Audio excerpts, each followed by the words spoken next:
تیسری حدیث پاک، دف کے ساتھ نعت پڑھنا کیسا ہے؟ حضور صلی اللہ تعالی علیہ وسلم کا یہ فرمان ذیشان سنن ابن ماجہ شریف کتاب النکاح باب الغنائی والدف کے اندر موجود ہے۔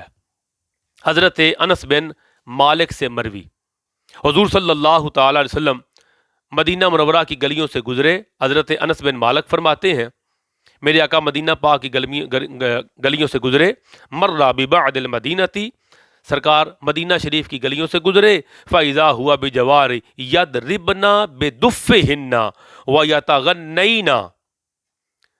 جب مدینہ پاک کی گلیوں سے گزرے صحابہ کرام فرما رہے ہیں کہ سرکار نے دیکھا کہ چند لڑکیاں دف بجا رہی ہیں اور گا رہی ہیں۔ کیا گا رہی ہیں؟ وَيَقُولْنَ نَحْنُ جَوَارِ مِن بَنِي النَّجَّارِ يَا حَبَّذَا مُحَمَّدٌ مِن جار، ہم بنو نجار کی بچیاں کتنی خوش نصیب ہیں کہ محمد مصطفیٰ صلی اللہ تعالی وسلم جیسی ہستی ہمارے ہمسائے بن گئے ہیں۔ سرکار کی عظمت کے گن گا رہی ہیں، ٹو دا پوائنٹ۔ کہتے ہیں بچیاں پڑھ رہی ہیں، منع کرو، حرام ہے، حرام ہے، منع کرو، بچی نعت پڑھ رہی ہے دف پر۔ وہ اللہ کے بندے، تو نے حدیث پڑھی ہے؟ اپنے مزاج کو دین کے مطابق کرنا، دین کو اپنے مزاج کے مطابق کھینچ کے لوگوں کے سامنے کیوں پیش کرتا ہے؟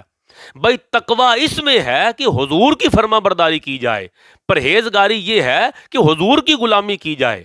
حضور کا عمل مبارک یہ ہے، سرکار کے سامنے بچیاں دف بجا رہی ہیں اور مصطفیٰ جان رحمت کی عظمت کے گن گا رہی ہیں۔ آقا علیہ السلام نے جب سنا، ان کے کلام کو سنا، میرے آقا نے فرمایا فقال النبی صلی اللہ علیہ وسلم یعلم اللہ انی لأحبکن، ابن ماجہ۔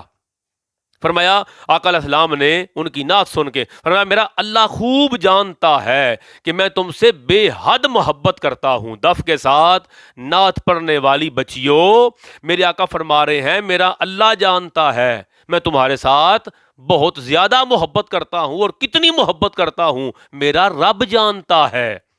اور یہی حدیث پاک سنن نسائی شریف کے اندر میرے آقا علیہ السلام نے ہاتھ اٹھا دیے ان بچیوں کے لیے، اللہ کی بارگاہ میں التجا کی، اللہم بارک فیہن، اے اللہ ان بچیوں کو برکت عطا فرما۔ کون سی بچیاں؟ وہ بچیاں کہ جو یضربن بدفہن، جو دف کے ساتھ حضور کے نغمے گا رہی تھیں، جو دف کے ساتھ حضور کا ترانہ پڑھ رہی تھیں، جو نعت کے الفاظ، سرکار کی عظمت کے الفاظ دف بجا کے پڑھ رہی تھیں۔ میرے آقا نے فرمایا میرا اللہ خوب جانتا ہے میں تم سے بے حد محبت کرتا ہوں، اے اللہ انہیں برکت عطا فرما۔